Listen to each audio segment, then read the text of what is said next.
Any Maggie Stories. हरियाली गाउँ पहिले एक समृद्ध गाउँ थियो, तर अहिले बाक्लो धुवाँले यसलाई छोपेको छ।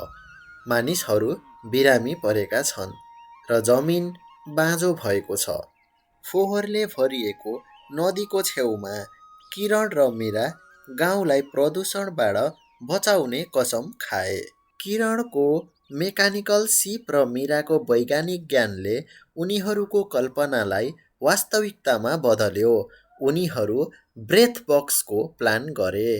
किरण र मीराले आफ्नो आविष्कार प्रस्तुत गर्दा गाउँलेहरू शङ्काका साथ सुने र गाउँलेहरू एकजुट भएर ब्रेथ बक्स बनाए र तिनीहरूले हरियाली गाउँभरि स्थापना गरे।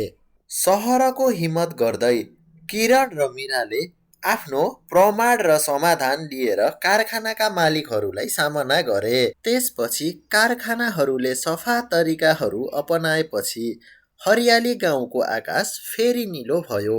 पुनर्जीवित गाउँलाई हेरिरहँदा किरण र मीराले थाहा पाए कि साना आवाजहरूले पनि ठुलो परिवर्तन ल्याउन सक्छ। र यो कथा यही समाप्त हुन्छ। अनि हजुरले यस कथाबाट के शिक्षा पाउनुभयो त? मम्मी ड्याडीसँग छलफल गर्नु है।